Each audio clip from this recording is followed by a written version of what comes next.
when they are consuming your minds and your thoughts and your dreams, from the angels to the demons and to the mysteries unseen, there is no need to worry. There is no need for dread. It's just time to discuss the thing at the foot of the bed.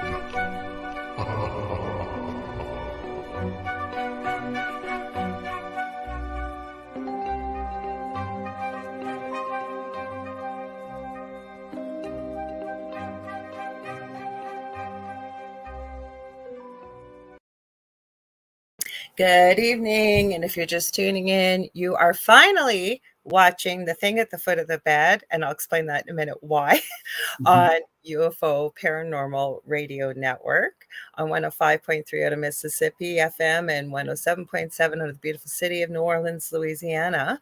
And I'm one of your hosts, and my good friend and amazing co-host, David. Well, I'll pass it to him once I get the housekeeping out of the way.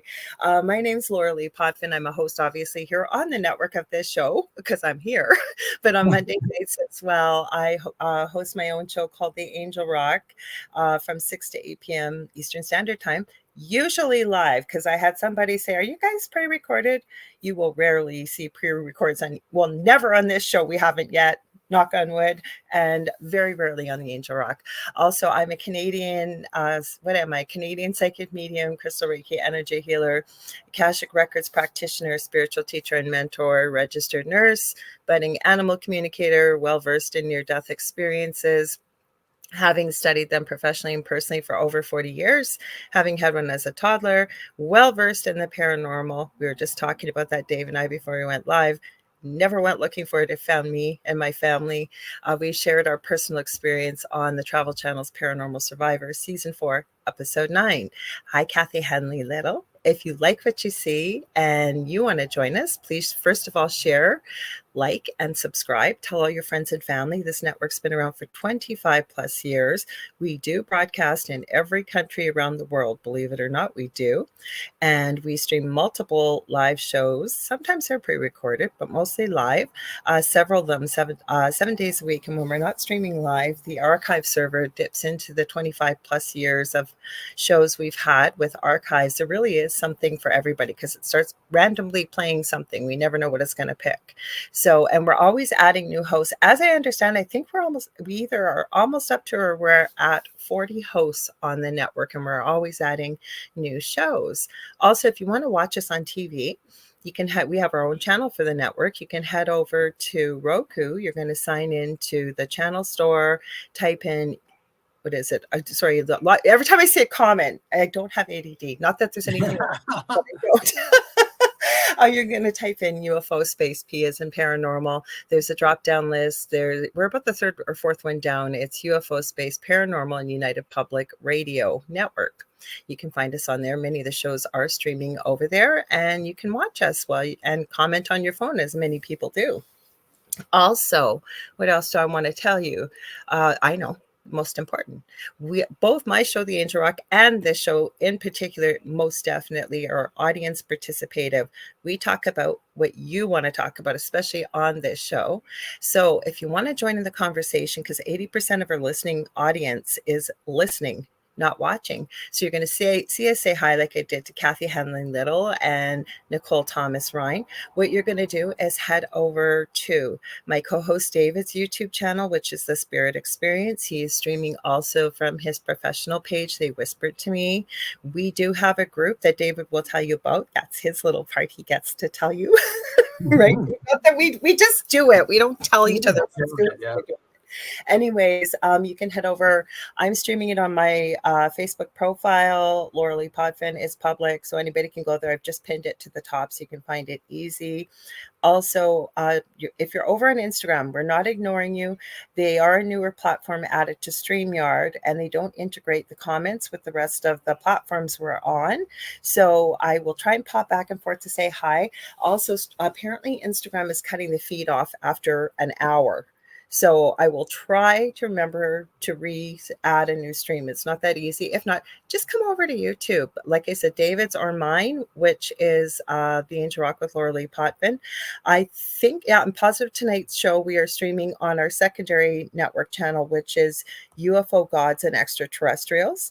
Also, we're streaming on Canada's Most Haunted, UFO Paranormal Radio, and UFO Paranormal and United Public Radio Network, because we always used to go, we just call it UPRN. You have two different names, long story, but we do. And we're streaming over there. So please come join us. I think I remembered everything, Dave. Take it away. Hi, Jennifer. Yeah, you told them who you were. Okay. My name is David Hanzel. I am a spiritual medium. I'm also versed in the paranormal, the metaphysical, near-death experiences for the last 8 years, but that's because I had one 8 years ago. So that's when I started studying them. And also what Lorilei was talking about earlier, if you are listening to us, and sometimes we'll play videos on here or little pictures and stuff, and you want to see what we're talking about, all you need to do is head over to Facebook and join our group, The Thing at the Foot of the Bed with Lorilei Potvin and David Hanzel. And you can watch all those videos there. You can talk to other people who watch the show. You can post stories there. You can let us know anything that you would like us to talk about or do a show about, or just let us know about. It's just a really spooky, fun place. And when we get to 200, we're not that far off. I mean, it's pretty new that we started it, but we're going to start doing lives in there, Lorilei and I, and we're going to do some psychic reads and card reads for you, but only in the group. And last thing, I've been getting, I've had a few people, I won't say a lot, but a few people lately asking me if I was going to bring Mystic Stew back. And I probably will at some point. What I think I'll probably do is record it live on my YouTube channel and then put it over to Headliner and all that, where everybody watches it. It's on iHeart. It's on a lot of platforms. I think it's probably like 15 different platforms right now. And I haven't made one in a long time. You have that time. Yeah, so yeah, I haven't had time. I've been really busy, but I'm starting to do some more YouTube stuff too. So I'm going back to doing some YouTube stuff too. A lot of people watch me on TikTok quite a bit, but they're coming over to YouTube now and signing up. So that's pretty much all I wanted to say. Well, Dave, you and I are talking about this because we haven't made great use of our YouTube channel. So we're even talking about pairing up and doing some lives on YouTube to start building that up. But what I want to tell everybody, so what I have started new with the Angel Rock and with the Thing at the Foot of the Bed is doing reels. So you were going to see reels because I find that people just you don't have the time. You're busy. We understand about social media. You click on it, you watch it, and that's it. But I've been trying to include the link, usually a clip from the previous week. Did you enjoy what you saw here? Less than a minute long. If so, join us at such and such a time. We'll be live. Usually tonight. I usually do it on Thursdays for this show. Haven't put the ones that I made today for the Angel Rock. I'll probably put those out over the weekend. But because I got a ton of people messaging me, tagging me, commenting, asking, are you live now? No, we are always live 7 p.m. Eastern Standard Time here on UFO Paranormal Radio Network, obviously with the Thing at the Foot of the Bed. And there are archives, just so you guys. What? I was just going to say, I was just going to go. And besides, it's a reel. Reels aren't live. And I guess they're not. But you know what? I found some psychic readers going live on their reels. Well, you could, I guess, depending on what platform. But what I wanted to add to, Dave, because a lot of people don't realize this, is there's an archive for every show. Dave and I back up our shows on our YouTube. They're backed up on the platform as well for the network on YouTube. They're always, if we're streaming on Facebook, there's an archive there. Never mind that we stream this network to every single the most obscure app I have found our shows on. Anywhere where talk radio and podcast radio is, there are always an archive of the show. Always. It may take a couple days, depending how busy Joe. I'm going to give him a shout out, Joe Montaldo. He has many of his own shows, UFO Undercover, The Centralist, News on the Flip Side, and so on. He's done a lot of TV. We are broadcasting actually out of his house in New Orleans. That's where he does this and sends it out to the whole world. But we're on iTunes, iHeartRadio, Spotify, Spreaker, Podbean, SoundCloud, just to name a very small few platforms. So you can find us over there, because we get a lot of people too that pop in and say, "Oh no, I missed the show. It was live." No, you didn't. You just you can you can see, you can literally see it anywhere. Now, let's say hi. On to, real quick before you say hi, and then we'll say hi. Did you notice, Lorilei, when you were playing when the music was playing, our intro, did you hear it skip? I was busy. I wasn't paying attention. You know what happened? It's like it skipped. It said it twice and then went through, and I was like, okay, I don't know how that could skip, or did we we'll just have to go back to the replay. Yeah, That's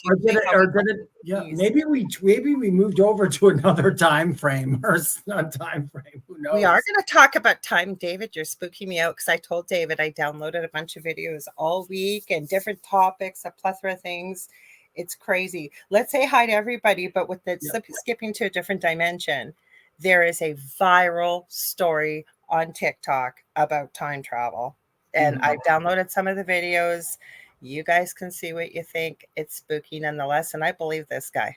I've messaged him to see if he would come on the Angel Rock. He hasn't messaged me back. But I mean, the guy, I think when I found this story a week and a half ago, it was right after we did our show. It was that weekend last week. So it would have been about almost a week. But he's been doing this since the beginning of May, since this started. And I believe it's had 25 million views already.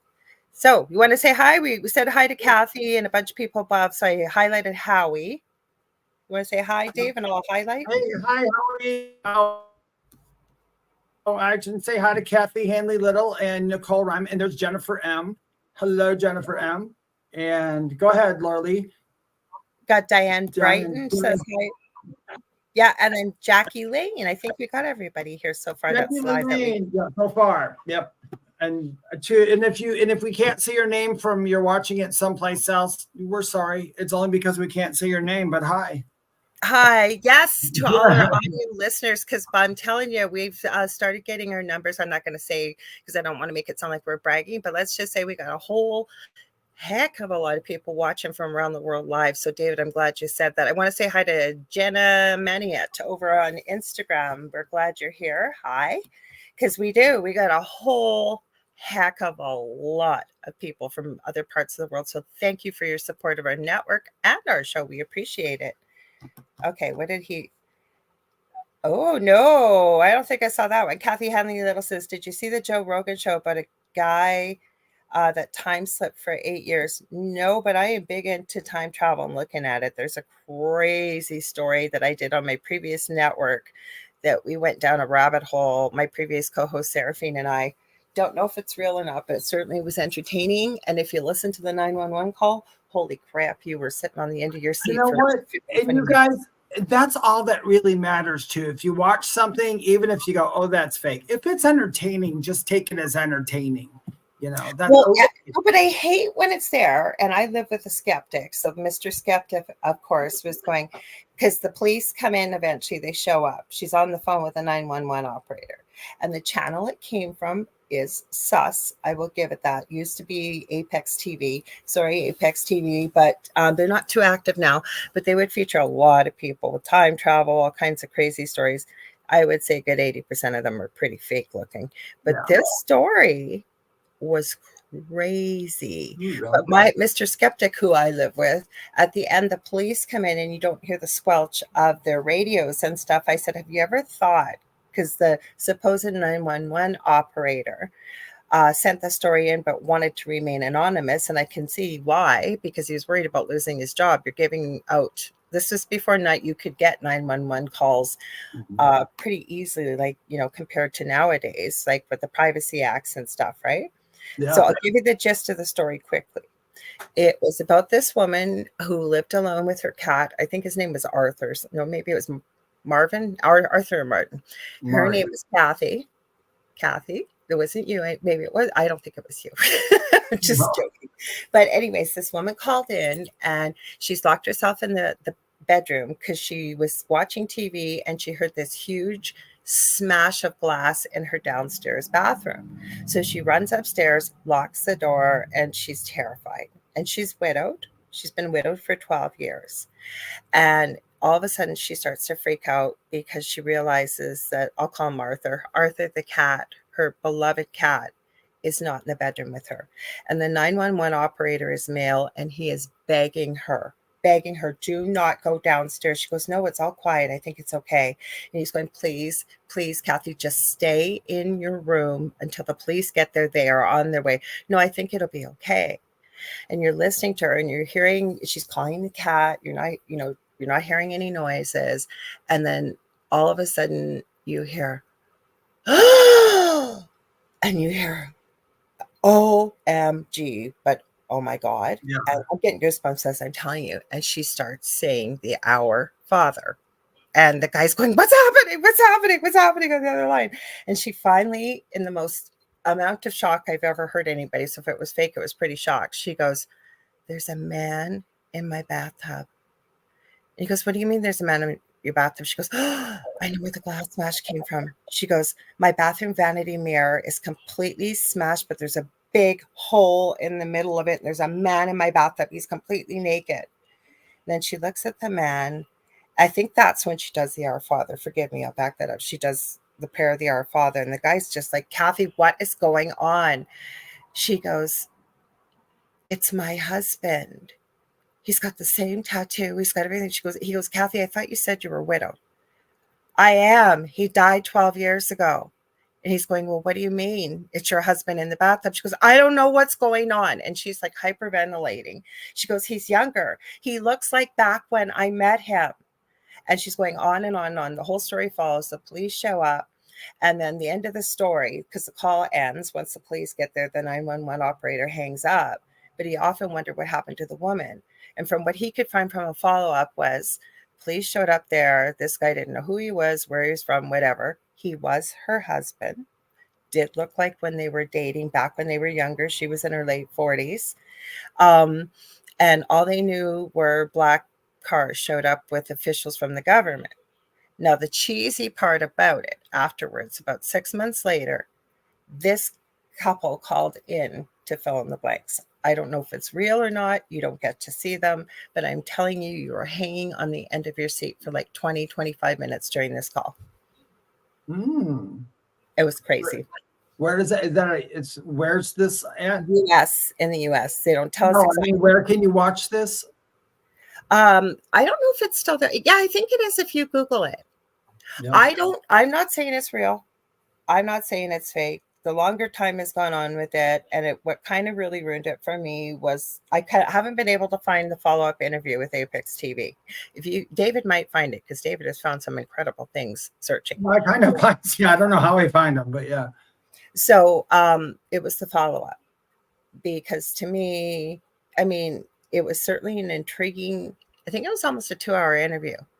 It was the other part. It's if you look up 911 call, woman, I think, sees dead husband or time traveler husband or something, you'll find it.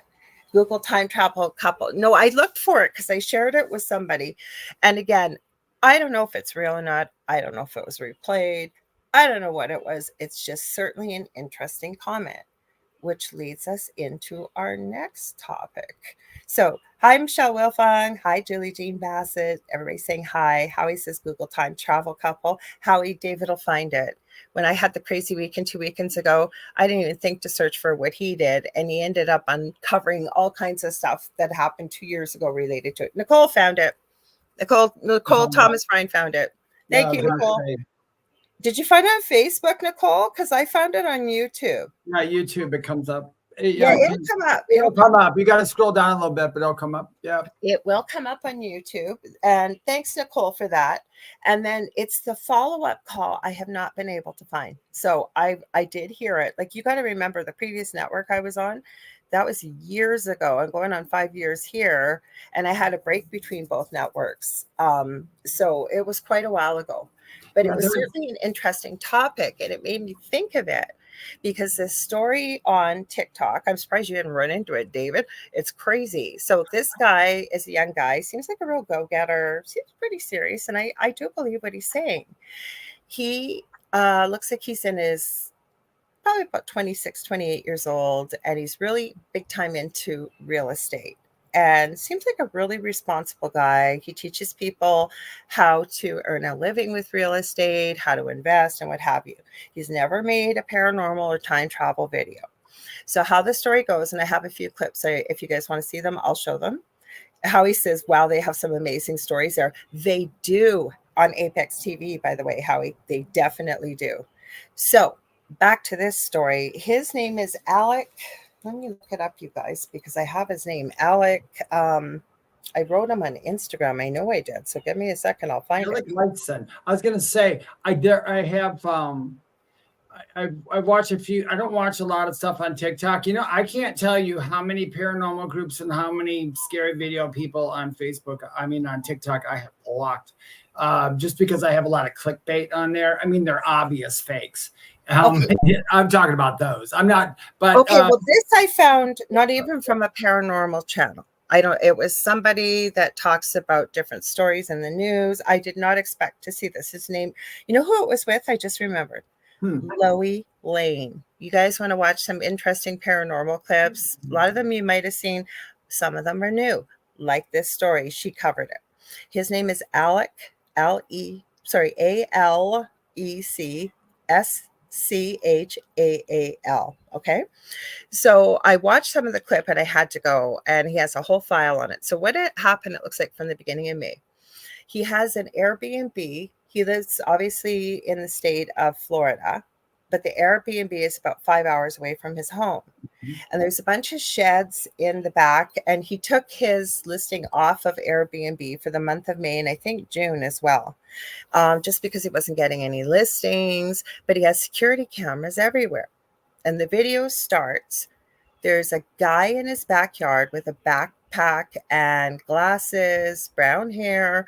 Looks like at first I thought he might be African American, but he's not. He's got like a really deep tan, we'll say.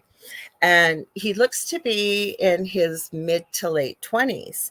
And he's scooting around his backyard, trespassing. So Alec is on because it's like my security camera. Anywhere I have Wi-Fi, could be anywhere in the world. If someone's in my yard, I can talk to them from my camera. He's going, what are you doing? Sir, what are you doing? Why are you in my backyard? And the guy's looking around for something and he's kind of muttering to himself. And all of a sudden he goes into the shed. The shed is concrete, has nothing but a washer and a dryer. And this Alec, and if you watch the file on TikTok, he goes through, he debunks everything everybody's told him. There's no way out of this. There's no way out of this building whatsoever. And Alec is watching this because the guy goes in there. There's no window. It's pure concrete and it's a small little shed. He calls the cops to come and check it out. And he's watching this the whole time while the cops come. You get to see the cops come. They go into the building. They look through it. Nobody's in there. He's talking to them on the camera in the different video clips. And he says, I'm really sorry I bothered you, but I'm telling you, I watched this guy go in there and he did not come out. Like, where did he go? Right? This is when the story gets weird. The cops, he said, went in there about 3 other times while they were still there. They looked everywhere, could not find this guy. Next day, the alarm goes off on his security camera. It's about 12 hours later. I swear to God, and I'll show you guys the clips. This old guy comes out of the shed. Never went in. Okay, and he fast forwards through you with some of the clips to show you. The alarm did not go off on his security camera. There's nothing till the alarm till the old guy comes out. When you compare the young guy and the old guy, yeah, they could pass for each other. They both wear glasses. The old guy looks like he's in his 70s, okay? And people are trolling him like crazy. Because he's going like, what is this? A time traveler? Like, what is this? This guy is not into it. People are making joke videos about him and it's going viral. Okay. And people are, of course, everybody's got advice, right? When you see something like this, and he's going, no, it's not this. No, it's not that. I'm going up there next weekend. I will stream it live from TikTok. I will film it and I will debunk everything you guys asked me to do. Anyways, the old guy, I guess one guy on TikTok made a troll video. But then I guess he decided to look at this old guy's face and do a picture search. He does a picture search, finds the guy's matching picture. Okay. He starts to research him. I forget what his name is, and I think it'll be in one of the clips I've got. This guy was into time travel. I think he went to Yale University. He had a website called, I want to say NUKE, because I don't know if YouTube will like that or not, watch.org. But here's the really crazy part. He died 8 years ago. He's no longer alive. Never mind the fact that when people were writing messages of condolences, I think he died in 2018. So that's not 8 years ago, 6 years ago. There were messages in 2017 as well on his page. I kid you not. It is the craziest story. Yes, Kathy Henley Little. Yes. This is the story. I'm going to highlight it for you. I know what I did when it was I think it was 2023. Because here's my thing about time travel. I believe time travel is real, 100%. And I think the only way for someone to understand it, even scientists, is they're going to have to jump into their spiritual aspect in order to really understand what it actually is. Because in the spiritual community, a lot of us realize how things can work and how even when we talk to people or even when we do our work, it's coming from another place that's not really always in this. It's hard to understand, and it sounds really crazy, you guys. I do understand that. But I can tell you that I think that time travel is very real. Now, as far as all the time travelers, there's a lot of fakes out there, so you're going to have to weed through them. But what I did, because I did it with TikTok, I think it was last year, did I ever tell you that? I started jotting down their predictions. Like on TikTok, they kept going, oh yeah, I'm this. They have like a whole time traveler channel where I'm a time traveler. And he predicted all these things for 2024. And that's why he came back here. Not one of them has happened ever. And then when you go back and watch a video, he has an excuse for why it didn't happen. So it's like, dude, just give up. And it's like, just stop. That's not real time travel. A real time travel would probably be like you just described. That's not something that they are really, thinking about, or it's just kind of happening to these people. And unless if they're coming from here, it would just kind of accidentally happen to you because according to government and everything else, that technology doesn't exist. But if you were going into the future, the technology would exist. Well, the other thing is, and I'm going to answer Kathy Henley Little, was this the one where he goes in the shed and a couple of days later, an old guy comes out? Exactly, Kathy. Exactly. So if you look at the Philadelphia experiment, though, and you go back, so my rule of thumb, and we were just talking about this before we went live, I don't know everything. Okay. I'm not ever going to tell you I do. I'm wrong. I can be wrong, just like every other human being. And you know what? Dave and I have told this, we just don't say it all the time. When we started this show, we would always tell people we're not experts. We are sharing with you from our own personal experiences, what we found through our own research or what we've looked up. If we don't know something, and those of you that have been with us long enough, the OG footies, as you guys call yourselves, we'll tell you we don't know, but we'll certainly look at it and we'll get back to you the next week. And we have. Mm-hmm. Yeah, I usually have Lorilei knows too. I have a harder time believing in something if I don't have the experience, but I get a lot of experience. Between the two of us, we have a crap load of experience about. So a lot of times you guys you can take what we say with a grain of salt, but the stuff that we talk about that happened to us, it happened. So it's very real. Do you want to read that question, Dave? Yes, Jennifer M. Do you think the man on the video was talking to himself or someone else? I didn't see the video. So. Oh, you know what? I forgot, Dave, the most important part. Yeah. Okay, so when the old guy comes out, people kept saying, why didn't you show us where he went after he walked off camera? So he does. And as he starts to walk along the side of the house, because the cops checked his house too, checked everything. Okay. Some of the neighbors he interviewed, and they have seen this guy before. One of the stores he's banned from, the girl wouldn't tell him why. The old guy's banned from it. So anyways, as he's walking from the shed, and it's only that one shed, he's got other sheds there. Nobody's been near it. Nobody goes near it. Okay. So he's walking by the house, and as he's walking in, the camera shifts to the front yard. Okay. So what you see is this dark aqua colored kind of car sitting parked across the street. Looks like nobody's in there. Old guy starts casually walking across the street. And when the young guy was in the backyard, he was kind of looking all over, like really sus. He even looked up at the camera. So he knew the camera was there. So that's a good question you asked, Jennifer. I don't think he was talking to anybody, but he could have been. I don't know. Like, how did he know it was that shed? Because the one theory I have is he had a backpack on. So everybody's looking for a portal. Everybody's looking for stuff. How do you know he didn't have a device in that backpack? Maybe there was the right energy, maybe right ley line, something. That's why it had to be that shed. Back to the old guy in front of the car. So he walks across the street casually. And as he's leaving, as the old guy, he looks up at the camera too. That's why they got a picture of his face. Okay. Walks over to the vehicle, across the street. It's just sitting there, parked there, which is weird because it's never been parked there before, Alex said. And again, he casually walks across the street, leans down to the passenger front window, not the driver's side. Looks like nobody's in the car from what you can see. And it looks like, I don't know if he kind of knocked on the window, gave a nod, and then just went on his merry way. You never see where he goes, okay?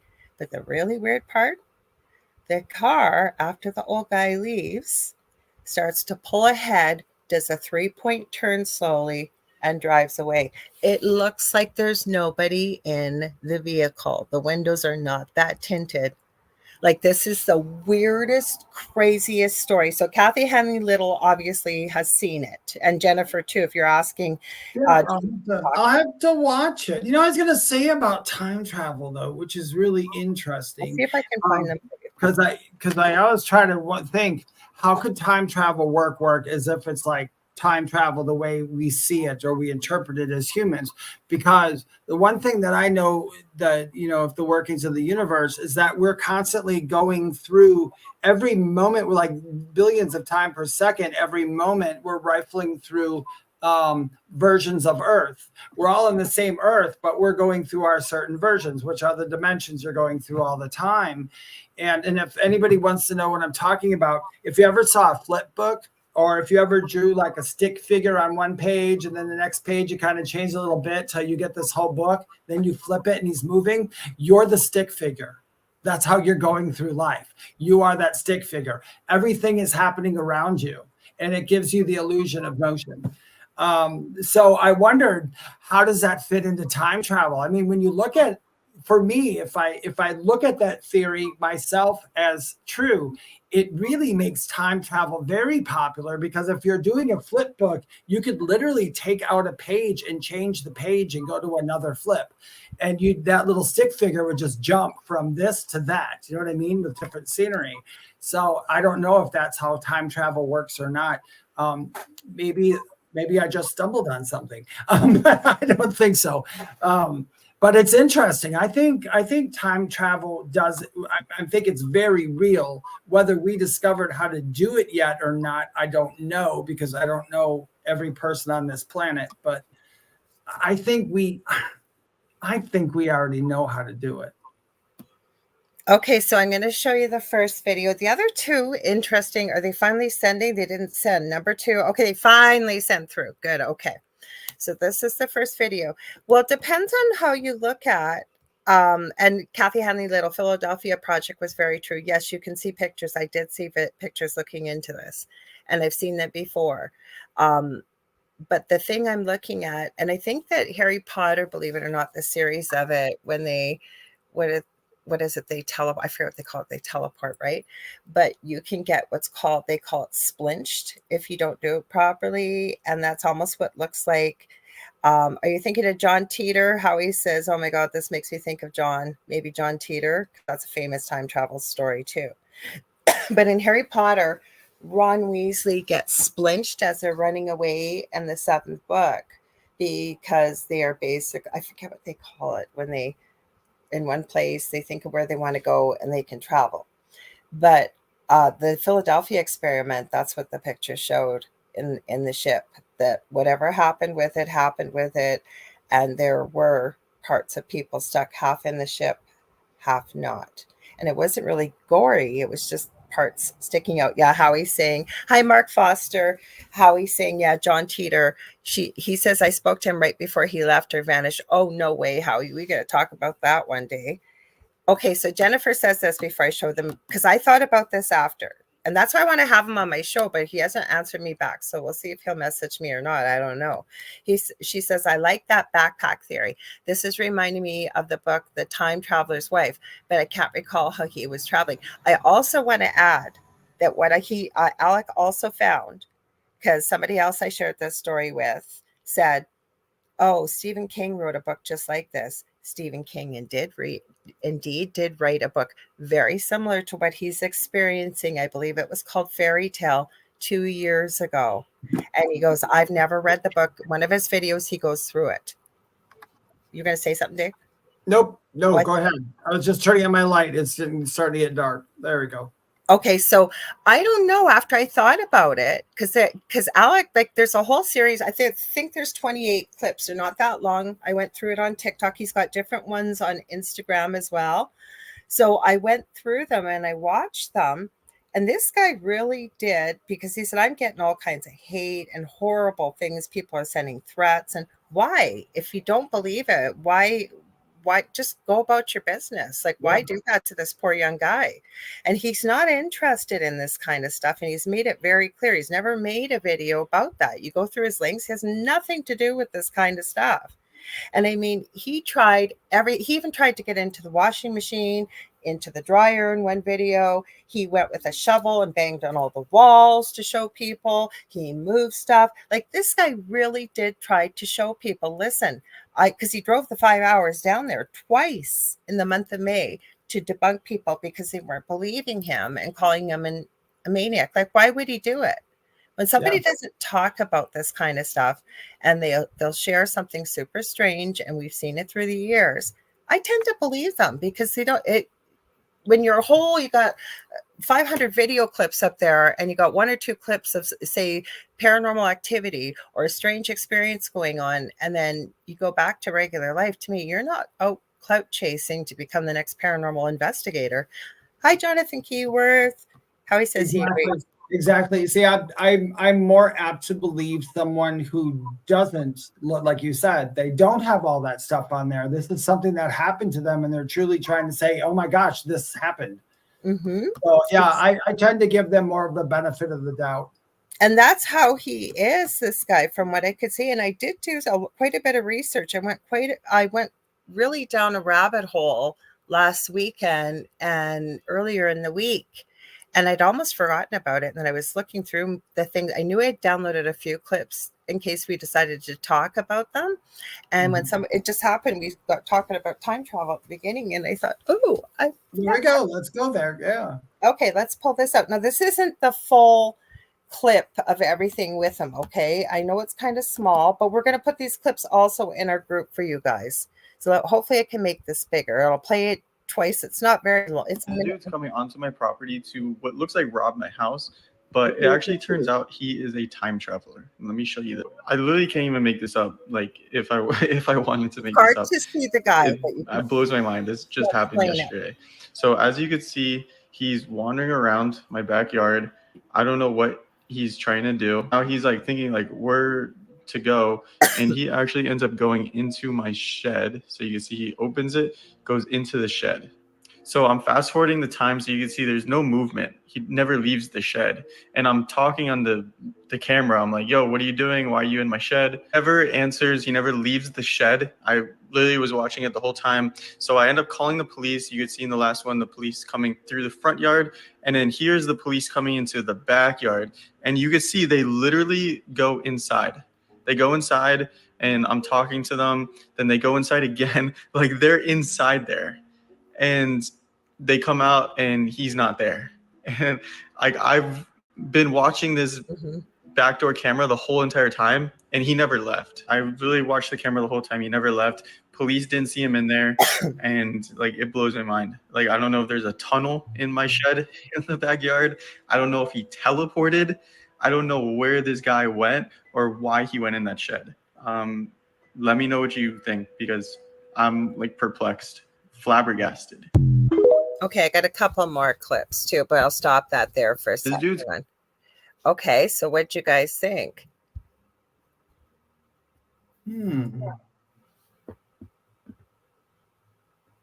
Wait till you see the old guy come out, and then I think those are the ones. I hope those are the ones I downloaded because they didn't.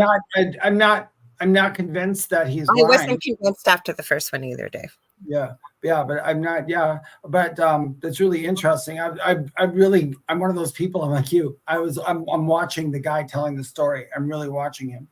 I dug into this. Like I spent about 6 hours. Now, Jonathan, I believe what you're saying here. Okay, you said I believe it would be more believable if you gave original video to a specialist. Things can be edited so easy. So, Jonathan, what I want to ask you, are you basing your opinion on just that video?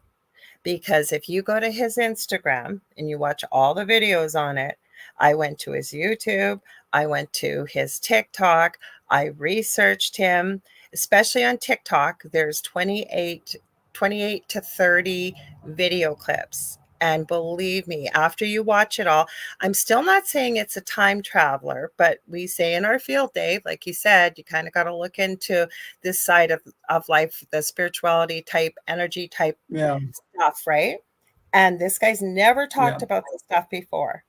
And where did the guy go? And why did the old guy come out? And he does a side by side. I wasn't going to play 28, 30 clips on here on TikTok, from TikTok, side by side. And then he's just getting shredded on social media because it's going viral. When did this is my question. Mm-hmm. When did he put these videos out? This just happened in May. Okay. I'm not saying this is it, but how many views have these videos gotten? I don't know. I haven't looked back. I think he might have even gone back to his regular content because he said, I'll update you if something further happens. But let me finish here. Okay. So the old guy, there's a guy, he gives you the name of the guy on TikTok that made a parody video of an idiot thinking some guy enters the shed and it's a time traveler, right? Like he's trolling him big time. But something this guy did made him think, maybe I should take a look at the old guy's picture. Does a reverse image search, finds, I would say it's a pretty good match. And there's a video there that shows this. Now, the guy, when he finds the photo image search and the match, okay, he starts looking into this guy. The old guy that matches the old guy that came out of the shed was completely into time travel. Went to, I think it was Yale. It was Yale or one of those big time, very prestigious universities. Was all about time travel, all about it. Like his whole past 20, 30 years of his life, it was about time travel. He had a website. I'll spell it. The first word, N as in Nancy, U-K-E. And the only reason is I don't know what YouTube would think of that. It was all one word followed by watch. So the word I just said, watch.org. Okay. But the creepy part is the guy died in 2018. Now, how is there also a Stephen King novel, which he covers, because somebody made him aware of that was written 2 years ago, that the story is quite familiar, like very similar to his story. And he said, he tells you, I have not read the book, but he did get like kind of, we would call it in Canada, Cole's notes or whatever you want to call it when you don't want to read the book for a book report, but you can kind of get the whole thing. Cliff notes, yeah. Okay, Cliff notes. So he goes through something like that and points out, yeah, there are a lot of similarities. So Jonathan says, I guess, who has he asked to help prove it's real?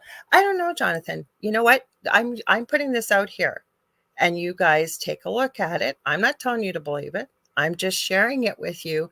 It's strange and it's unusual and it's odd, and you are certainly entitled to your thoughts. You are certainly entitled to try and debunk them. You kind of popped in here, but the reason why we've gone on about it is this guy has been shredded. He's into real estate and teaching people how to sell real estate and how to invest and all kinds of stuff. He doesn't deal with this kind of stuff. And you have to take a look at all the videos. He's not out, I think, to get clout from this, or has never made a video like this before. I don't think he's out to get clout from it. The only thing, I mean, I'm not, I enjoyed the video. I thought it's probably. Let's watch number 2. Okay, I was going to say, as much as like videos, I mean, you can't make a decision off one video. I mean, you have to do what Lorilei does to even come to a conclusion. Because I didn't say I didn't stay convinced.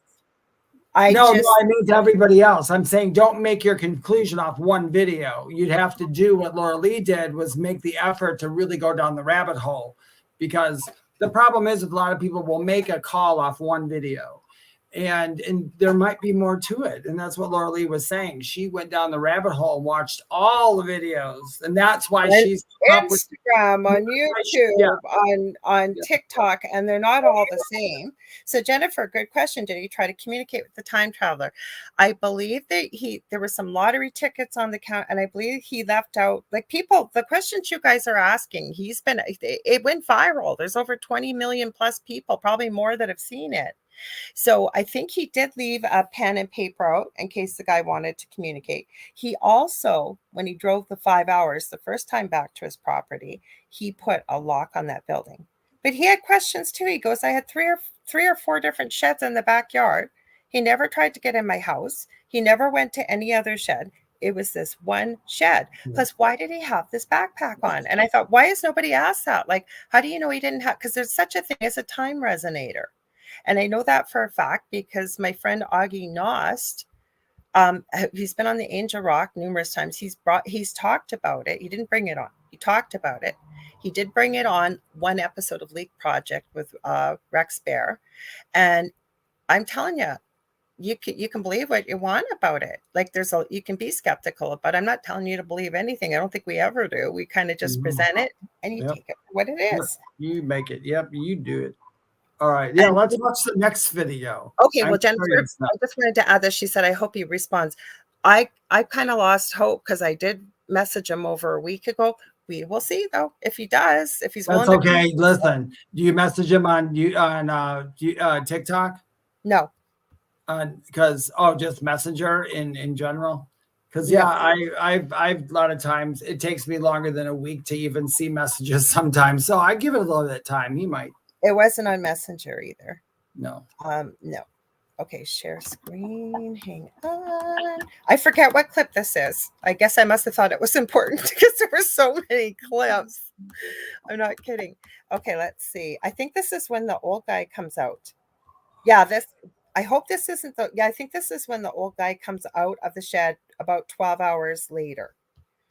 So, and if you're going to base your opinion on these 3 clips, you miss the whole gist of the story. I would suggest, if you even have an open mind about it, take a look at it. Take a look at the whole thing that he shows you and then make up your mind. It's not going to take that long. You don't have to spend hours and hours. I did, because I still wanted to dig deeper. Like, I got questions. I need more, just like you guys are asking. We should ask these questions. Don't you agree, Dave?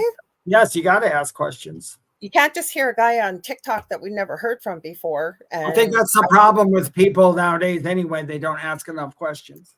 Yeah, but you see one video. Oh, yeah, that's a time. That's what I mean. I was like, no, that does not convince me, one video. Yeah.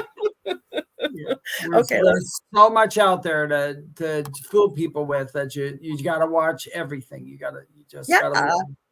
Okay, so I have an update regarding the time traveler that went into my shed and disappeared. And this is going to blow a lot of people's minds. And if you're still denying that this is real at this point, this is going to change your mind. So just a quick recap. This guy walks around my backyard, goes to my shed, opens the door, goes inside, and disappears. All the cops came. They went in the shed twice. He wasn't in there. I looked like an insane guy. The cops are like, what is this guy smoking? And you can see he never came back until the next day right here. Notification on my camera that there's somebody in my backyard, and this guy leaves my shed. No backpack, and he I looks wasn't right at the convinced. camera too. I was not convinced. That guy left my shed. But here's the craziest part. This looks like the same guy, maybe, glasses, whatever. Let's look at the other guy. This was the other guy. He noticeably aged. Looks like the same guy, but aged. So him again, and now him. Same facial features, whiter hair. So I don't even know what to think at this point. Somebody explain this. He literally left the same shed. You saw the camera I put before. There was no movement that whole night. Then the next day, this guy leaves the shed, looks right at the camera like he knows, and he looks noticeably older. I don't know. Something's going on. Somebody explain what's going on in my shed. Be going there in about a week to give a tour, since a lot of people are asking. But yeah, it's crazy. Like, I don't even know what to think. Did he time travel? Is this a different person? Who is this new guy? Is it the same guy? Let me know what you think, because this blew my mind. Okay, so where I want to put that with you guys seeing that, I wasn't convinced when I saw that video that they could be the same guy. Yeah, Like I said, going through all of his clips, because he actually makes one clip of showing you going through the whole security camera. He explains why the door, because that was another thing. Well, why is the door open? He shows you when he gets there, the door is quite flimsy. It can open, but he showed you very quickly there. And I've almost cut it off till I caught it. But he fast forwards through his camera to show you nobody came out of that building. Okay. But it gets weirder as you go deeper into the story. So I forget what the third one is. Hopefully it's the guy that made the video. I think it is. Hang on. Okay, let's see. Sorry, Has guys. he involved anybody in it yet, instead of just asking amateur people on TikTok what's happening? Well, I will tell you the one thing I didn't agree with. I forgot about to add to the story. He said that he asked a psychic to come there because people kept suggesting that. And you got to give the guy credit, because you can tell he's not the type of guy that goes to psychics, and he's, with no disrespect, very nerdy, and his whole content, his website, his YouTube channel, it's all about real estate, how to invest, why you'd want to invest in real estate, how to buy an Airbnb, like the whole thing is about that. None of this has any, he doesn't have any interest. If he does, he did not put it out there on the internet. Yeah, so I wasn't convinced, though, seeing that video clip, that these, I wonder why he would. I guess why, but I always wondered, why would we ask a psychic what was going on? Because he was trying to debunk people were going, yeah, well, why don't you have a psychic? Why don't you do this? Why don't you do that? I didn't agree with the psychic, David. If you go there and see the psychic, you are going to laugh your butt off. Because I went, that is the worst psychic. I'm sorry, ma'am. Apparently she's well known on TikTok or something. She went in and threw about shuffle.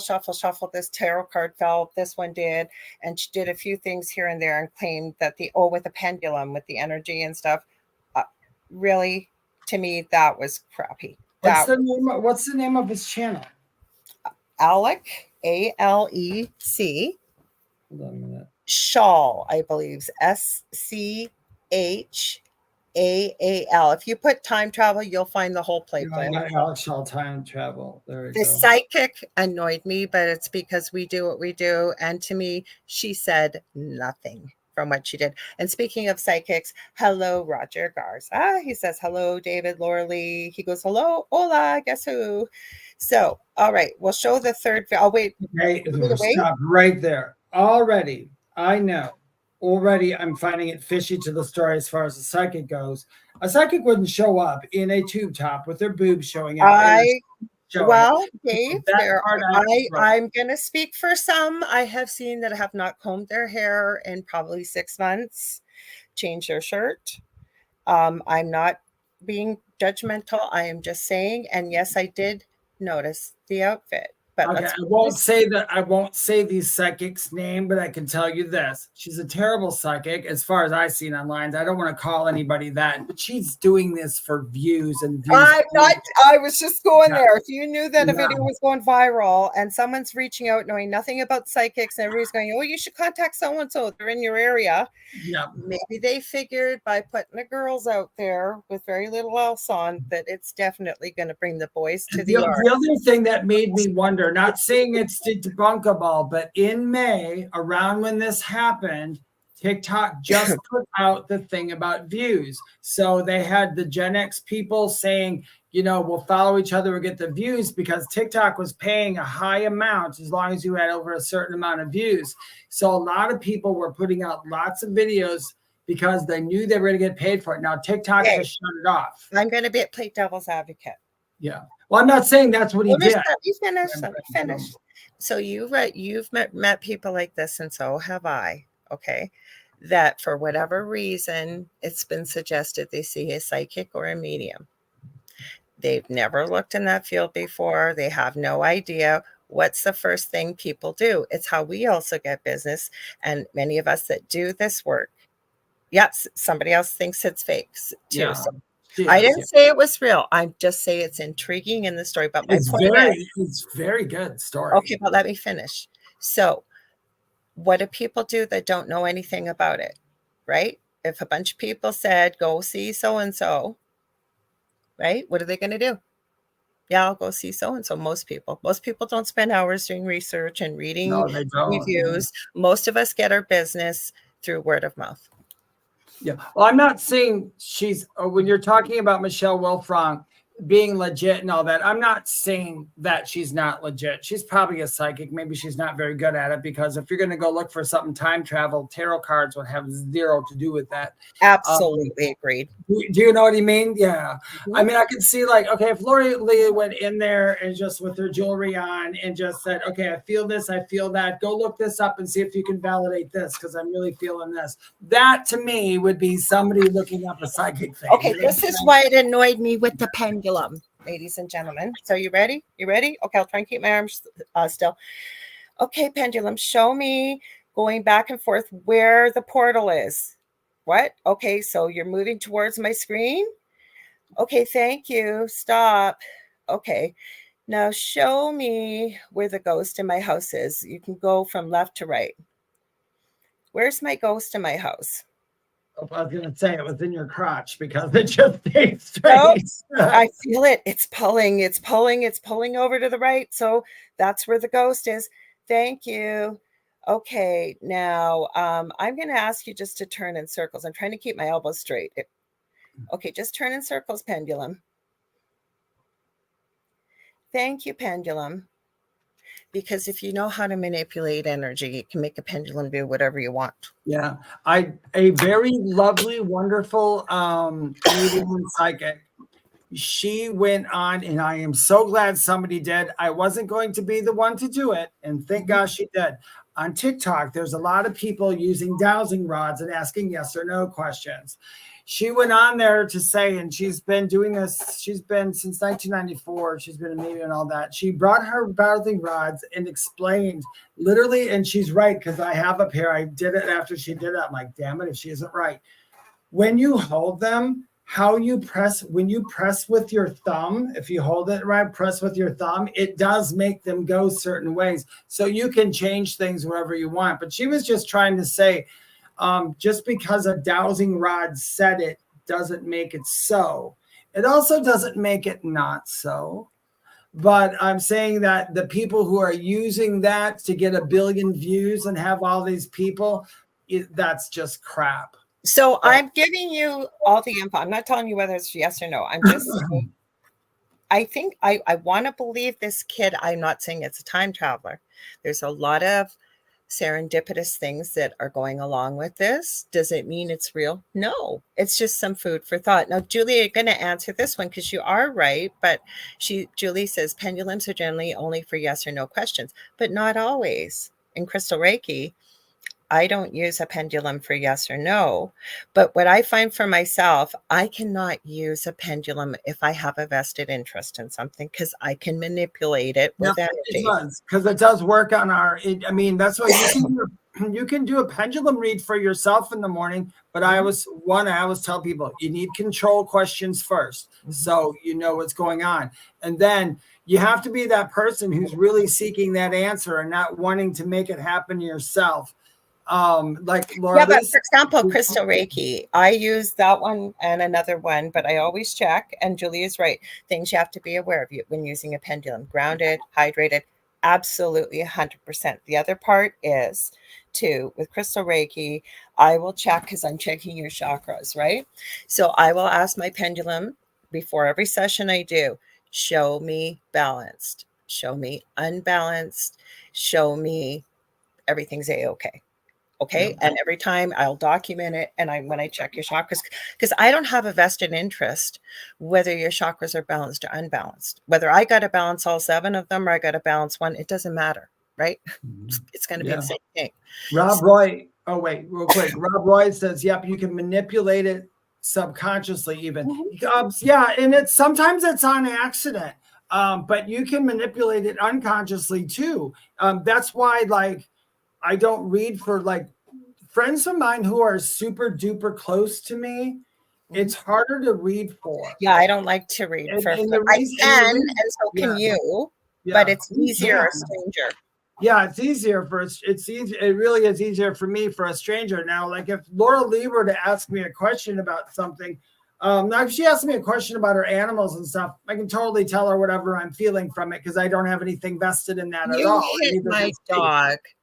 Head, not physically, but when I asked you before I started doing animal communication, my dog Emmy, and I've never forgot what Dave said to me. And Rob, you'll laugh because I do know Rob. Thanks for joining us, Rob. This was years ago, and I just moved into this place, and we were talking. I was out in the backyard, and my dog started barking at my previous neighbor's dog. And you said, "Do you mind?" And I said, to find out why Emmy's barking, because I told you she kept barking at the dog for no reason all of a sudden. And the first thing you said, Dave, is you said, "Oh my, Emmy's really chatty." And I said, "Yeah, look at her mom." And you hit the issue, nailed it right on the head, like right away. You didn't see my dog. All you did was hear her.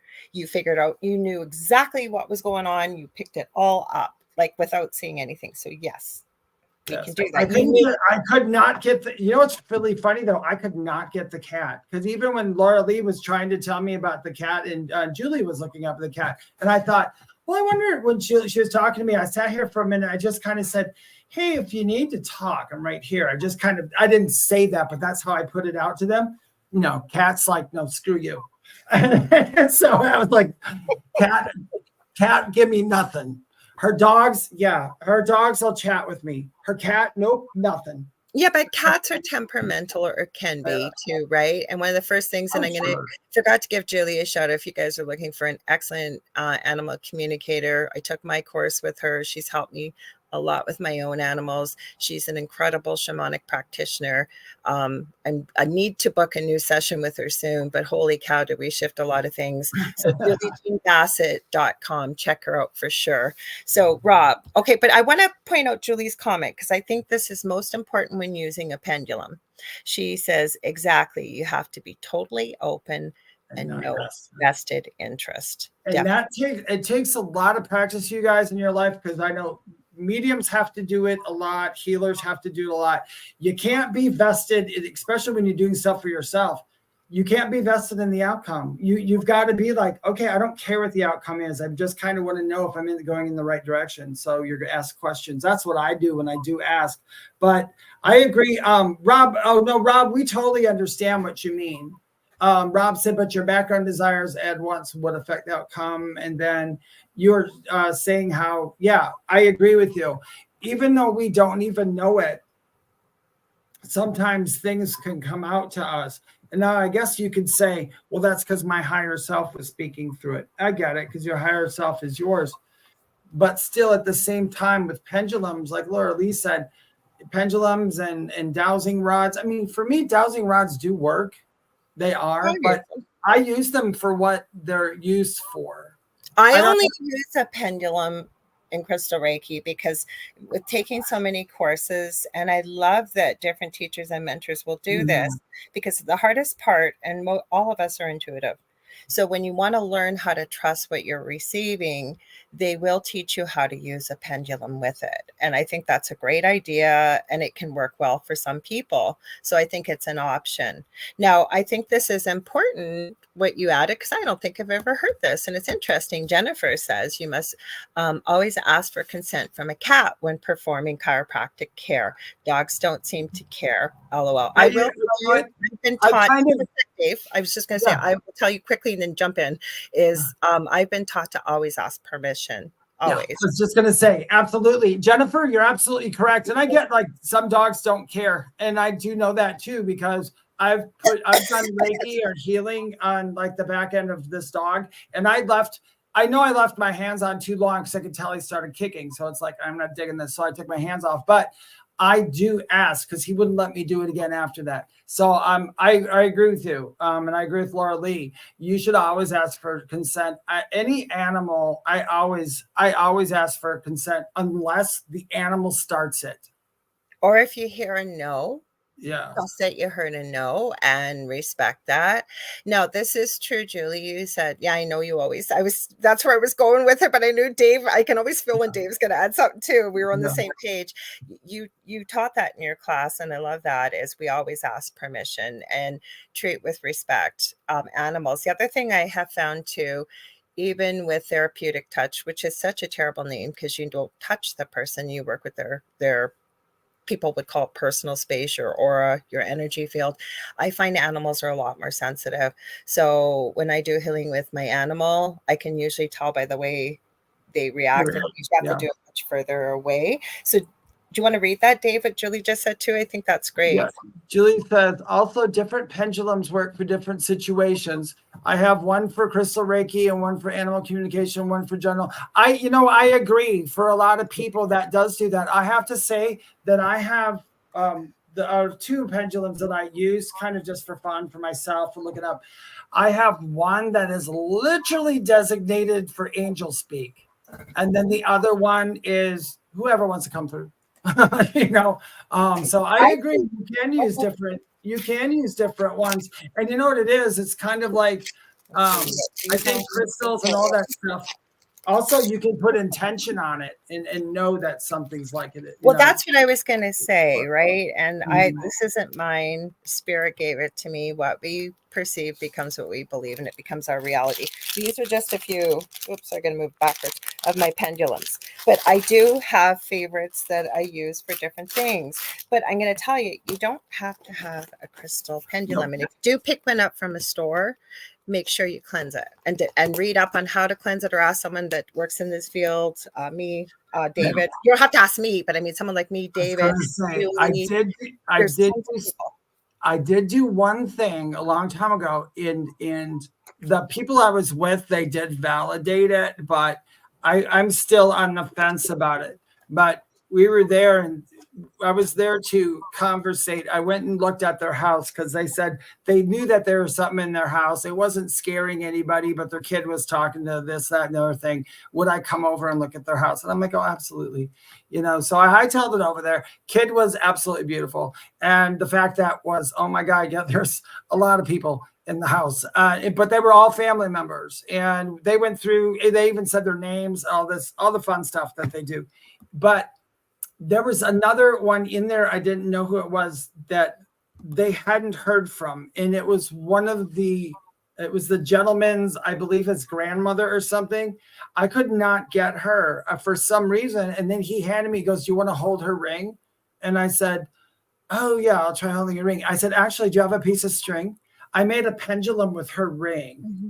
And I did the controls, and she did answer a couple of questions. She did answer some of the questions, and she answered them correctly. But the way I had to do it was, I said, what's proof that what would make your proof? And he said, ask her if she lived on this certain street. And I said, well, you can give me an alternative street. You can make up a fake one to see if it's yes or no. So, yeah. But anyway, he gave me it. And And I asked, hey, this is the street you lived on, correct? And it went to yes. And I said, she's saying yes. Is that correct? Yes. And then I asked a couple other questions like that, and they were correct. But still. You know what it is a really good way for somebody that's, is sort of disbelieving the whole process is something you just said a few seconds ago. If the person gives you 2 streets and you don't know what the answer is, and you're using the pendulum that you made, right, and you get the right street, that's a lot more believable to people. Like, don't get me wrong, it's believable what you did, and I know how good you are. Yeah, well, I wasn't still to this day. I mean, they took it as they were very believed of it. Now, after I did do that, I did get hold of her, I guess you could say, and she started talking to me as she, like other spirits talk to me. And then we went on, she validated a whole bunch of stuff. But the pendulum stuff, the only thing that threw me off is because I kept saying to myself, I'm really highly psychic. So, a lot of us are, but I mean, I really, a lot of times hit the spot. I don't know why. It's a nice accuracy. I'm not patting myself on the back, but I'm just telling you for this reason, when he asked the question, I don't know if it was the ring who gave him the answer, or did I psychically already know the answer and made the pendulum move? Does it really matter, though, they got the answer? It doesn't matter. It doesn't matter because of the fact that we just validated that she was there afterwards anyway. But I was really hoping that a pendulum like that would work, I think it could work, though. I think it could too. Yeah. That's where I was going with this. I was on a podcast last week, and there's about 10 of us on there, but I was showing people, we were talking about energy, the same thing. Now, my hands are shaky tonight. My sugar's low. I haven't eaten today. I'm not diabetic. I just need to eat. But my whole point is, if my hand's really steady, if you were in front of me, I'd put it on a table. As I move my computer, I wouldn't move my hand. But once you understand how to work with energy and manipulate it, and anybody can learn how to work with energy. You don't have to be special. You don't have to be, everybody's intuitive. Some people need to just, like, I started this later in life. I've always been intuitive, always had experiences. David's had it around it, can remember it ever since he was a small child, seeing spirit, for example. But where I'm going with this is, when I was showing people this, I said, you don't have to have just a pendulum. You could take a necklace, you could stick a washer on a chain on a string. I always suggest to people, though, especially if you're new with it, a necklace is nice, especially if you've worn it, or something that really is sort of been connected to your own energy for a little bit, but it doesn't have to be. Doesn't have to be. But yeah, but like you said, if you're reading for yourself, to use your own necklace, totally. That this is really weird, you guys. I know this is really weird, but I'm going to put it out there for you guys because it's fun.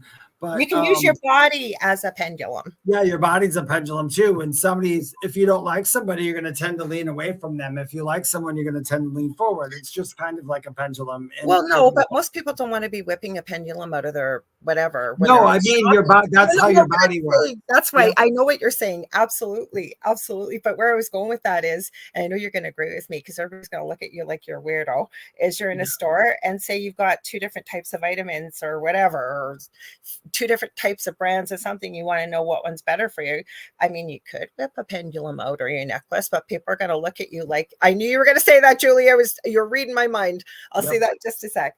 So the easiest and simplest way is you can stand there and ask your body, can you please show me yes, and note what way it leans? Your body will do it. Yeah. Ask them what's no, right? It's subtle. You don't have to say it out loud. You can whisper it or think it within your mind, right? And nobody's going to look at you oddly. Because yes, muscle testing is good, Julie, but that's the other thing. Do you want to be hanging on to something in your hand and going, please show me if it's good for me, and pushing down on your arm, and if it holds firm, you know it's good.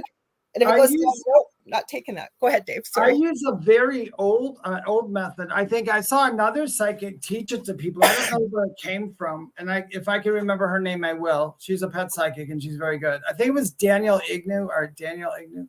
Anyway, I seen her do it too. And when she did it, I'm like, oh, cool. There is a test, but there's something that I can do for a yes or no answer besides that. And it's with my hands.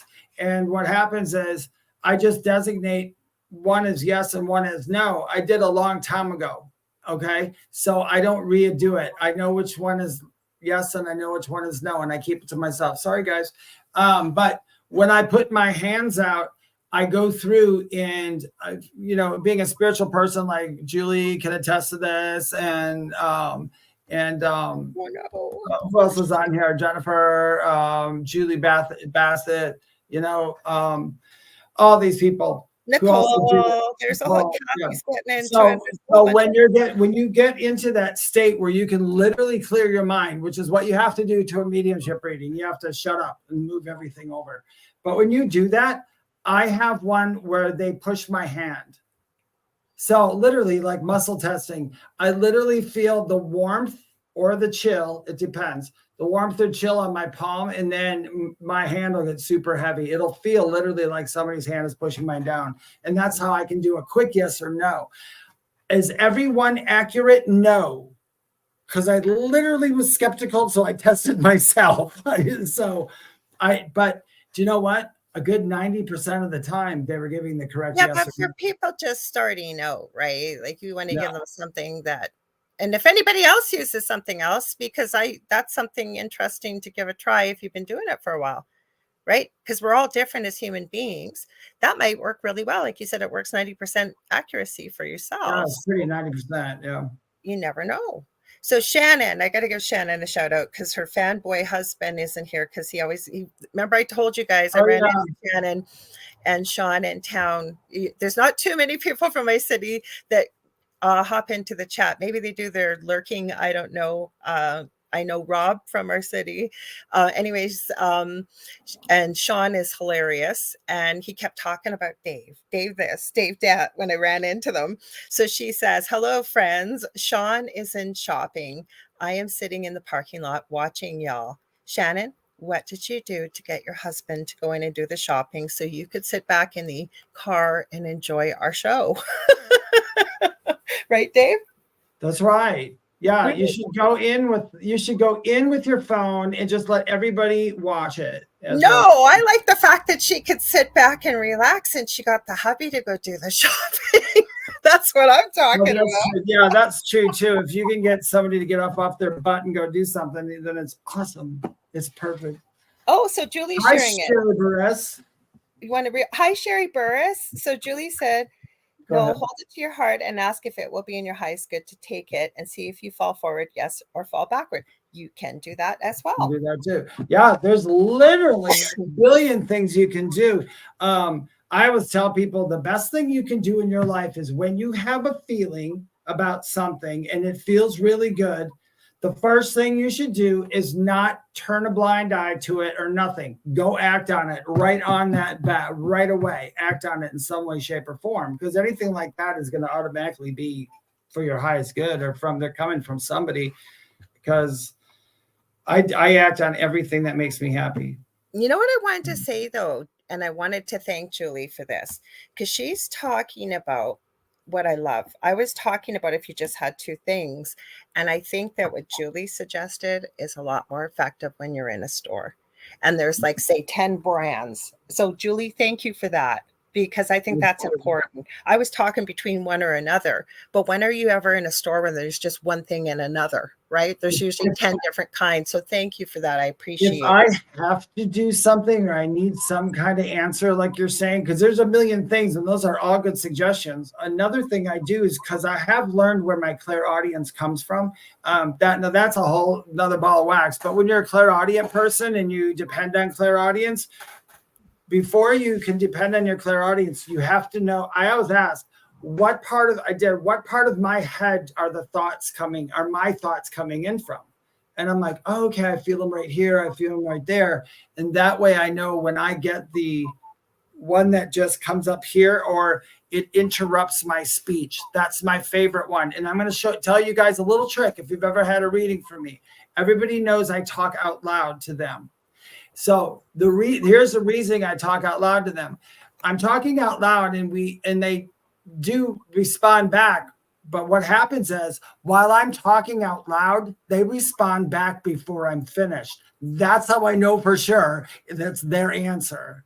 And then I don't mind giving it, because while I'm talking, I found that my brain gets really focused. so they can butt in and do that. So you can do that too, you guys. If you know where your thoughts are coming from and you get a thought about and you ask a question and that thought comes in from a different part of your head, that might work for you too.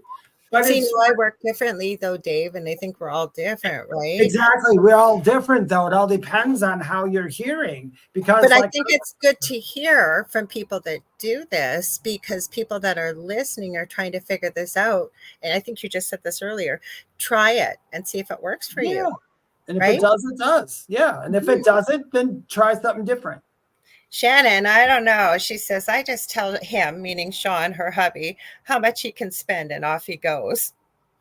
Girl, are you sure you're getting a high number? You must be using hypnosis. And Sherry, where are you? Yeah, you guys, tell us if you're comfortable. Tell us all where you're from tonight. So she says you wouldn't want to sit in your car here. It's 110 degrees. Holy cow, Miss Barris. Oh, thanks, Sherry. She said she shared to a few of her groups. We really appreciate that. And then Julie said, I've had that happen on occasion too, meaning I'm guessing she's referring to you, David, how you said you tend to focus on where it's coming in your brain. So yeah, I think, oh, Jody. Okay, Jody Madela, I'm gonna call you out. We're glad to have you here. She goes, hi, I made it. So I'm going to repeat this because I should have repeated this at the top of the hour anyways. If you're just tuning in, you're listening to The Thing at the Foot of the Bed with David Hanzel, myself, Lorilei Potvin, and to 105.3 out of Mississippi and 107.7 out of the beautiful city of New Orleans, Louisiana, to UFO Paranormal and United Public Radio Network. I'm going to remind y'all, okay, I started something new with our show and my other show on Monday nights, Angel Rock. I'm making reels. So I've had so many messages and I'm glad you're seeing them. That made me really happy, but we're not live. So what I'm doing is taking a clip from the week before, and I try to find one where Dave and I are both talking, because I don't want just myself talking. I want it so you guys know we both talk. And then I usually clip it, try to make it really short, and say, if you want to know more about this or the paranormal, come and watch Dave. And I tag Dave so you guys could go to his page and myself. And then I put, we'll be live tonight, Thursdays in brackets at 7 p.m. And I give you the exact link to go to YouTube. Okay. So you guys know we're not live. Julie Jean Bassett added, spirit interrupts me before finishing asking the question. Exactly, Julie. That's how it works for me. That's how my mediumship works for Dave. I ask the question, and this is just for the clairaudience part. I speak aloud asking my question, and they'll literally say the answer before I'm done. And that's how I know. Now, if I ask the whole question and I don't get an answer, I'll sit there a second and wait and think, oh, maybe they want to show me something instead. And then they'll show it to me. You know what happened to me the other day? I was in a group with 3 people that are very, work in the psychic mediumship field. We were connecting to spirit, and there was a name. We were given a letter, okay? And the one person who usually does most of the connecting gave, I think, the name Rebecca, and then they said, I'm not going through every name in the list with an R. And all of a sudden I say, Rachel. And she goes, holy crap, who she was connected to just said it at exactly the same time as you did. Ben, thank you, Michelle Wilfong, because she said great tips today. But that's a cool part about it. If everything's energy, and you break it down to the universal or physics law, if you will, energy can neither be created nor destroyed, but transferred from one place to another. And we really are all part of each other. And there really is something called the universal consciousness, right? You're able to connect into that energy. Oh yeah, you can plug in. Yeah. I love that word, Dave. Thank you. I couldn't figure out the word. I was stuck. You just plug in. You guys, if you want to know, for me, this is an interesting topic because I like what you guys are all saying about they come in different sizes of your head and how that happens. When I get anything though, or when I'm talking to them, do you know where my point is? The point, I hear and see and feel everything right about here. It's like the 8th chakra. It's right around here. That's where I actually hear everything. And it sounds weird, but that's where I look for all my answers as well when I'm going. Okay, but going back a little bit, I don't want to miss Sylvia. She said, hi, Lorilei and David. And Michelle. Hi, Sylvia. said great tips today. Michelle Wilfong shares that she's in Milwaukee, Oregon. But like for Kathy, she said, my thoughts come in on my right side and answers come in on the left side. Julie says hers come clairvoyantly. I can't speak today, clairvoyantly. So she literally sees it within the mind's eye, or sometimes spirit will literally show you. Yeah, sometimes you can. Yeah. So it just depends. For me, my first gift that I've always been connected to, super clairaudient, meaning I hear and I hear here. And that's why sometimes, especially if I do my own show by myself and I'm talking and I'm trying to think about what am I going to say next? And then I've got spirit and I'm not hearing voices. It's within the mind's eye. I call it the mind space, mind's eye, right? But does it mean that I don't see sometimes or don't feel or don't taste? I think we all do. But where I'm trying to go with this is a beauty in it, having a conversation like this, because we're all made differently. But the beauty in it is everybody's sharing what works for them. And if it's somebody new listening or your interest is piqued, if something really resonates with you, try it out, see how it works. I would say don't try it just once. Give yourself, you got to try it a lot. There's a medium out there. She teaches, and she's telling when she first became a medium, she literally sat and she did 100 readings, free readings, 100 readings to see if she was getting everything right. And she said it worked for her because people knew it was for free. So it took all the pressure off her. Once the pressure was off her, she was super duper accurate.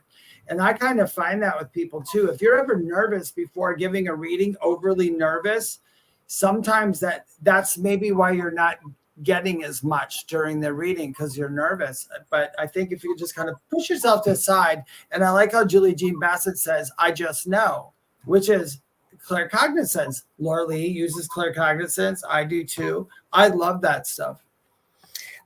We were talking about pendulums, for example, and David with the ring of that lady, and both of us can do this, and all of us can do. I don't want to make it sound like we're on this big pedestal, because we're not. We are all able to do all of these things. Yeah.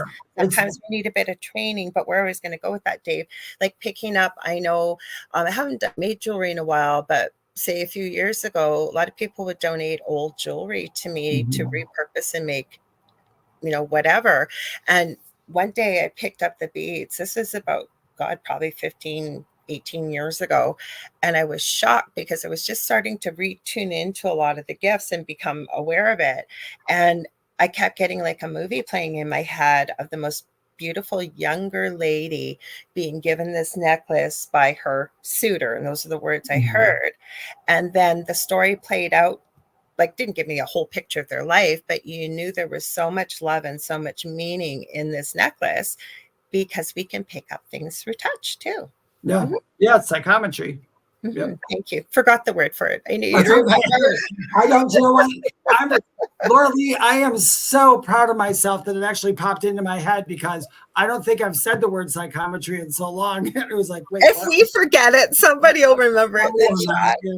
I want to share Shannon's tip. She says, I have learned that sometimes when you ask spirit a question, you need to allow time for a response. It doesn't always happen right away. That's true. And that is true. And that may be how it works best for you too, right? Like that's why it's good to sometimes have these conversations, because we get to share. And there's just a little group of us here. Imagine we got in a room, well, it would probably be a long discussion if we had a room of, 1,000 people. And you'll find certain people that will say, yeah, that's what I do. No, I do this, but it gives other people other ideas. Like when David was being really creative in that reading and he wasn't able to connect with the grandmother, and he said, you have something of hers, right? That's not something you always do, Dave, knowing you as well. No, I never did stuff like that. Yeah. No, but you got creative, and it may very well have come from spirit as well. Like you were asking the question, where did it come? Spirit or my higher self or what? But you were open to the possibility of trying something else. And it worked. And it worked. And if it didn't work, well, that's fine. But after what I thought wasn't sure it worked, my regular mediumship kicked in anyway. But Lorilei's correct. You guys all have this. The only difference is for some of us, it's just like our life. So because it's our life and it's there, not that if you don't do it, it's not your life, does not make you a bad person. It does not make us better. But what happens is, since it's part of us, it's a psychic muscle. And like any other muscle, it's always being worked on. So we would be kind of like, you know, if you've seen like one of those huge bodybuilders that are all really tan, that's kind of like what our psychic stuff is because we've worked it so much. Okay, well, like for Sherry Burris, and I know people like this, she said, I usually feel a vibration right before I get a message.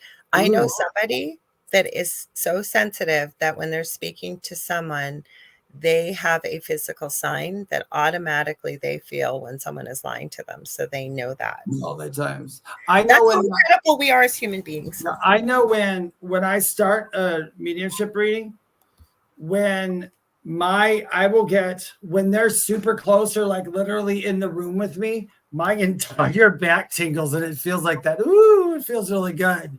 But that's important, right? And sometimes we forget about it, but you got to tune into everything when you're connecting. And I wanted to read Michelle's comment. She said, I do not know where I fit in, psychic, medium, or clairvoyant. I connect to pets for sure. Does it matter?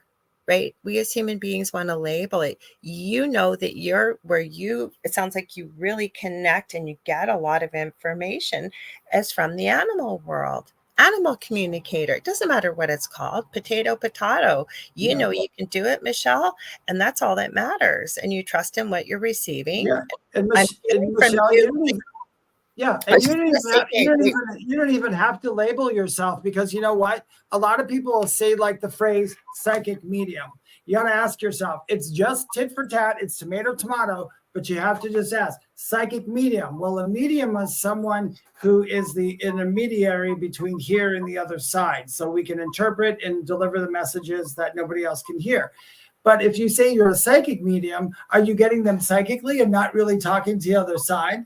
And that's no. If you're a medium, you're getting it there. If you're a medium, you're automatically psychic.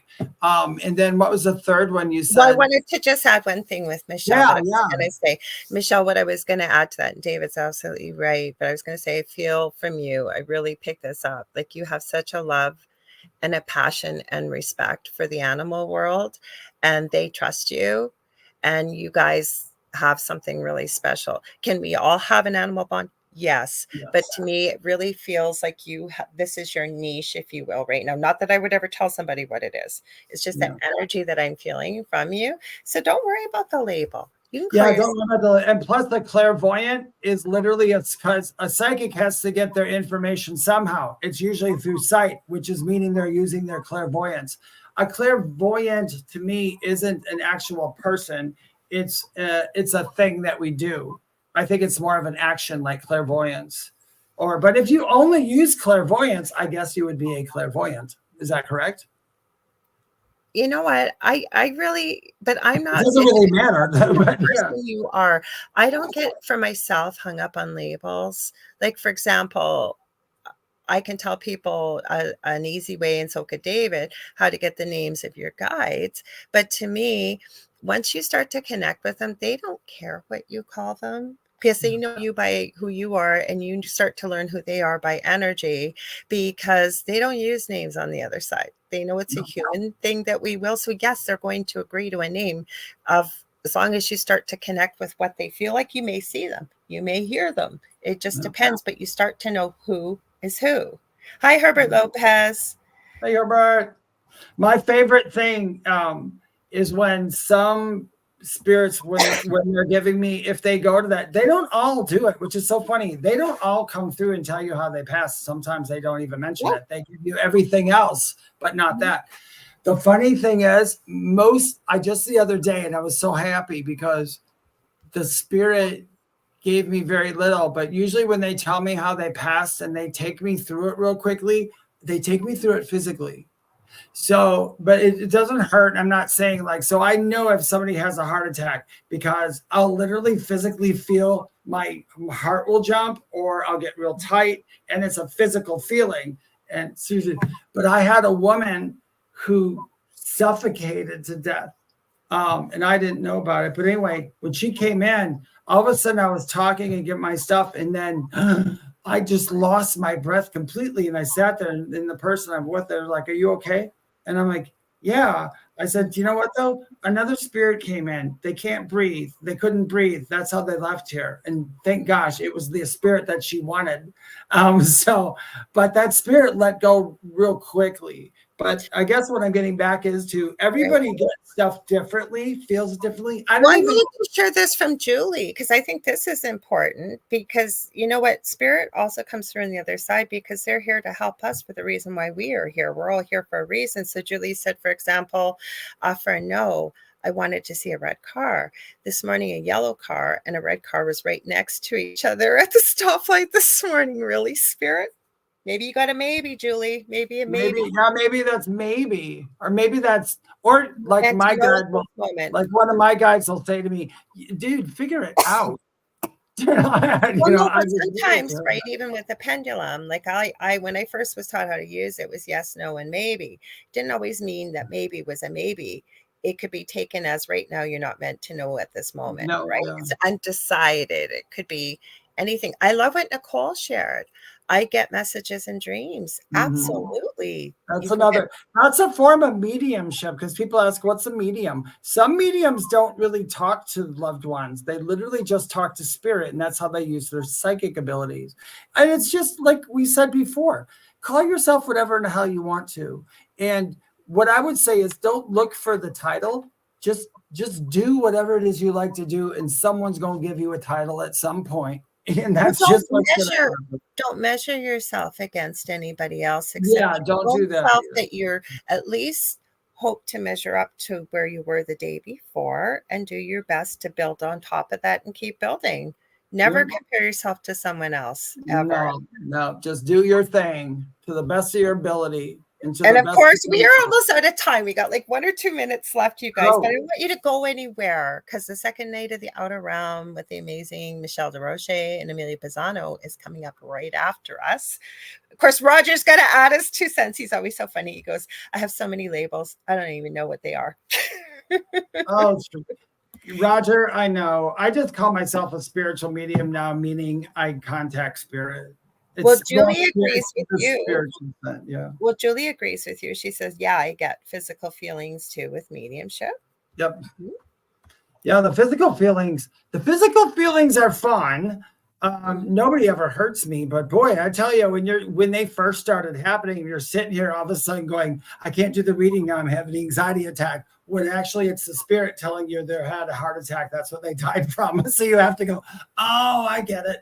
Because the moment that I say what it is that they have, all stops. And I've met mediums where they actually physically feel it, not as much on a deeper level than I don't feel all of them. Yeah, I do not feel every single one of them. In fact, I had a lady who had died of breast cancer, and the only thing she did, because I would never have gotten it, she just showed me herself from the side, and then she touched me here, and I was like, oh, I think I know what you got. Thank you. And then I went in, and I was really close on that one. And I was like, thank you, spirit. That was a cool spirit, because she had no clue how to give that to me. I didn't know what to feel. Spirit will do their best to try and help you, especially when you're doing this kind of work and with mediumship and loved ones who have passed. And Herbert, I saw your message about your loved ones you woke up and 2 had passed. So we're very sorry for your loss. But a lot of people are saying, great show. This was such a good show. A lot of good information, or great information. We're glad to hear that you guys like that, because sometimes we talk about this stuff. We do. We just go wherever the conversation goes. Yeah. So I guess, I suppose while we're there, I will start. You're reading my mind tonight. Just as I'm about to say something, David, I love it. It's time. Go ahead, Dave. If you would like to know more about me, or book a reading, or find out anything like that, you can go to my website, theywhispertome.com. Please follow me on Facebook and YouTube.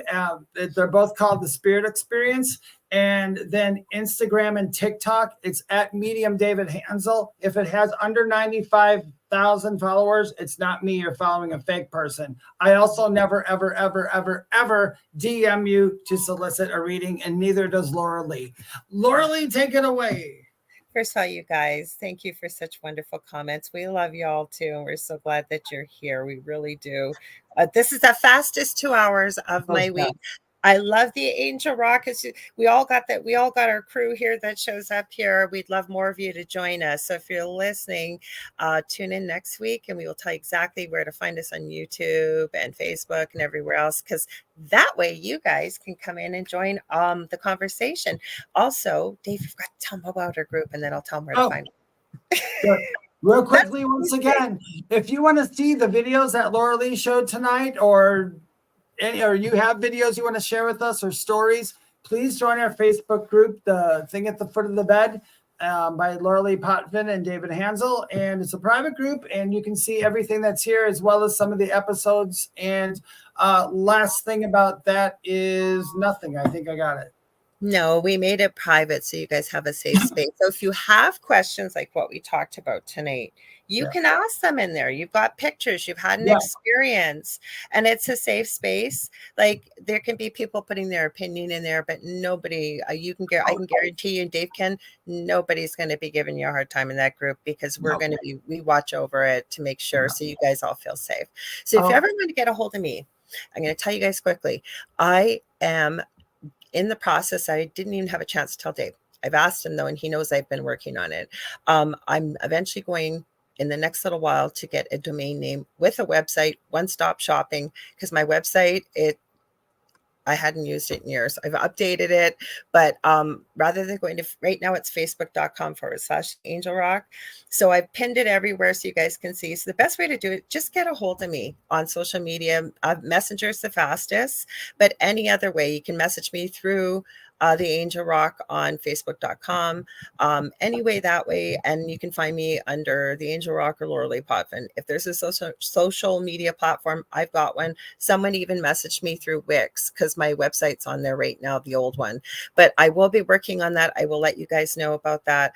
Also, I have 2 groups on Facebook: Paranormal University for all things paranormal, the Angel Rock Tribe for more things spiritual. I think that's everything I want. Oh, don't forget to tune into the Angel Rock on Monday night. If you guys have been there, it was Douglas Hodson a few months ago. He's the guy living in Australia for 40 years. Talk about a small world. And I find out he's got dual citizenship in Canada. And I find out 2 minutes before we go live, he was raised and born and lived in Thunder Bay, where I am in Northwestern Ontario, Canada, for 40 years before, I think 30 years before he moved to Australia. So he'll be back next Monday, and we'd love to have you. Okay, so you ready, Dave? Should we stay spooky, and then we'll do our usual? Okay.